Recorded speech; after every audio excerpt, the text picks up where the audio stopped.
जब स्मृति ईरानी को पिछले दिनों बीजेपी में दोबारा वापस एक्टिव रोल में लाया गया तो माना यह गया कि राहुल गांधी को टक्कर देने के लिए स्मृति की वापसी हुई है। लेकिन कमबैक के बाद राहुल वर्सेस स्मृति 2.0 के पहले ही मैच में राहुल गांधी ने स्मृति ईरानी को जबरदस्त पटखनी दी और अब राहुल वर्सेस स्मृति 2.0 की लड़ाई में राहुल गांधी का स्कोर 1 और स्मृति ईरानी का ताजा स्कोर 0 हो गया है। ऐसा हम क्यों कह रहे हैं, इसके लिए पूरी घटनाक्रम को समझिए और इस वीडियो को अंत तक जरूर देखिए।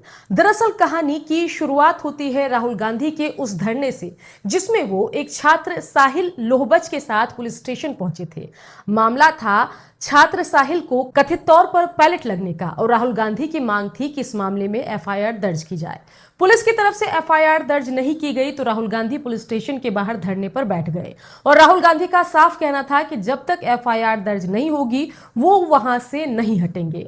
अब इसी दौरान कहानी में एंट्री हुई स्मृति ईरानी की। बीजेपी में वापसी के बाद स्मृति ईरानी भी राहुल के खिलाफ मौके की तलाश में थी और मौका मिलते ही स्मृति मैदान में कूद पड़ी। राहुल गांधी थाने के बाहर धरने पर थे और स्मृति टीवी चैनल में लाइव बैठी हुई थी। स्मृति राहुल गांधी के इस धरने पर सवाल उठा रही थी, कह रही थी कि एफआईआर की क्या जरूरत है, मामला पहले से जांच की प्रक्रिया में है। और राहुल गांधी जिस तरह एफआईआर की मांग को लेकर धरने पर बैठे हैं वो राजनीतिक पॉस्चरिंग है। उन्होंने राहुल गांधी की इस कार्रवाई को राजनीतिक स्टंट बताया। यानी स्मृति ईरानी का संदेश बिल्कुल साफ था, राहुल गांधी गलत तरीके से इस मामले को राजनीतिक मुद्दा बनाकर पॉलिटिकल टीआरपी ले रहे हैं। लेकिन इस पूरे मामले पर एफआईआर बनता नहीं है, ये कहना था स्मृति ईरानी का।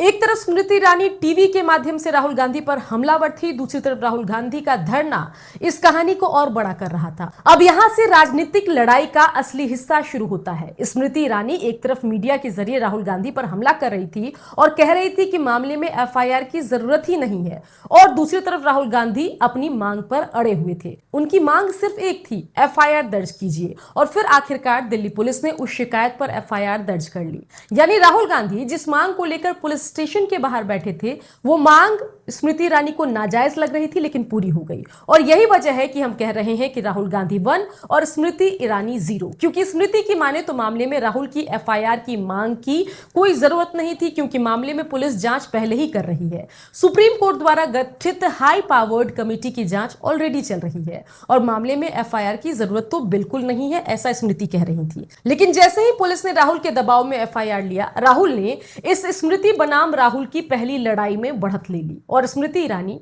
पीछे रह गई।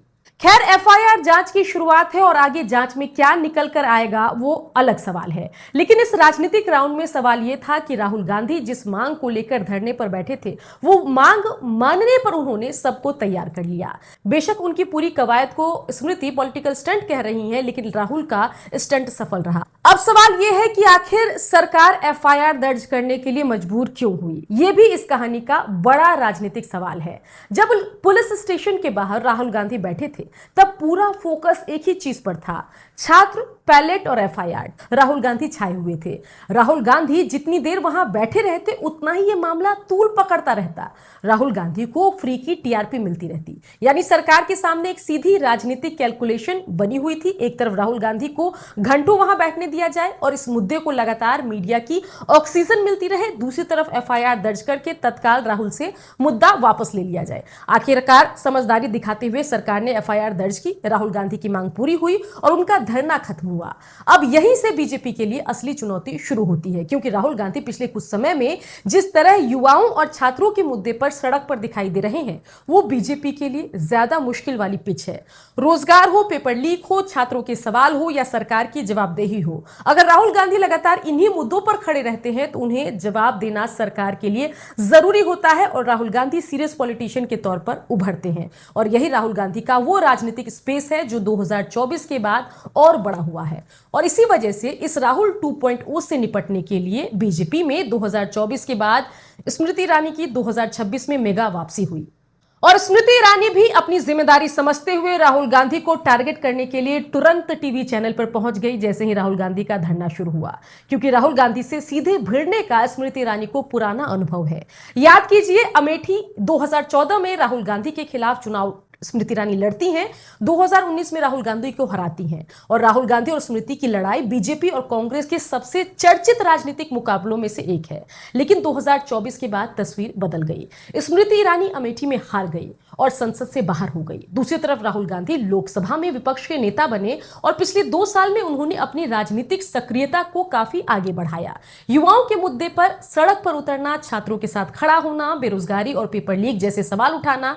राहुल गांधी की राजनीति अब संसद के अंदर की राजनीति सिर्फ नहीं रह गई है और ऐसे राहुल को टक्कर देने के लिए बीजेपी को एक ऐसा चेहरा चाहिए जो उनके साथ हेड ऑन भिड़ सके। स्मृति ईरानी उस भूमिका के लिए बिल्कुल फिट बैठती थी। लेकिन कमबैक के तुरंत बाद पहली भिड़ंत में क्या हुआ? स्मृति ईरानी ने राहुल गांधी के धरने को राजनीतिक स्टंट बताया। राहुल गांधी अपनी मांग पर अड़े रहे और आखिर में एफआईआर दर्ज कराने में राहुल सफल हुए। यानी राहुल गांधी को हटाने के लिए जो राजनीतिक हमला स्मृति की तरफ से किया गया था उसमें स्मृति कामयाब नहीं हुई। इसलिए स्कोरबोर्ड राहुल 1 स्मृति 0 है। लेकिन कहानी में एक और महत्वपूर्ण बात है। स्मृति राहुल की लड़ाई का ट्रैक रिकॉर्ड यही कहता है कि स्मृति राहुल को बाजीगर स्टाइल में पटखनी देती है। पहले अमेठी में भी स्मृति 2014 में हारी और फिर 2019 में हराया। तो पहली लड़ाई तो स्मृति राहुल से हार गई। लेकिन याद रखिए, मैच अभी लंबा है। स्मृति ईरानी अभी अभी वापस आई है। राहुल गांधी भी अब पहले वाले राहुल गांधी नहीं है और आने वाले समय में मुकाबला सिर्फ बयानबाजी का नहीं होगा, मुकाबला होगा नैरेटिव का। कौन युवाओं के बीच ज्यादा जगह बनाएगा, कौन सरकार से ज्यादा सवाल पूछेगा, कौन जनता के मुद्दे ज्यादा उठाएगा, कौन जनता को अपने मुद्दे पर खींच पाएगा। अब सवाल मेरा दर्शकों के लिए है कि क्या आपको लगता है कि स्मृति ईरानी को बीजेपी में वापस लाने का बड़ा मकसद राहुल गांधी को टोन डाउन करने का है? और क्या राहुल वर्सेस स्मृति 2.0 की पहली भिड़ंत में राहुल ने सच में स्मृति ईरानी को पटखनी दे दी? कमेंट में लिखिए राहुल 1 स्मृति 0। और अगर आपको लगता है कि स्मृति जल्दी कमबैक करेगी तो कमेंट में लिखिए स्मृति कमबैक। और अगर आपको ऐसी राजनीतिक लड़ाइयों के पीछे का पूरा गेम, पूरा नैरेटिव और पूरा हिसाब किताब समझना पसंद है तो वीडियो को लाइक कीजिए, चैनल को सब्सक्राइब कीजिए और इसे उस व्यक्ति तक जरूर शेयर कीजिए जो राहुल गांधी और स्मृति ईरानी की इस नई लड़ाई को करीब से देखना और समझना चाहते हैं। क्योंकि पहली बाजी बेशक राहुल गांधी ने अपने नाम कर ली है। स्कोर फिलहाल राहुल 1 स्मृति 0 है, लेकिन असली मुकाबला अभी शुरू हुआ है और लड़ाई 2029 तक अपने पीक पर होगी, जब लोकसभा के रण में राहुल और स्मृति आमने सामने होंगे। आप देख रहे थे न्यूज एक्सप्लेन विद सुकन्या और मैं हूं आपके साथ सुकन्या सिंह।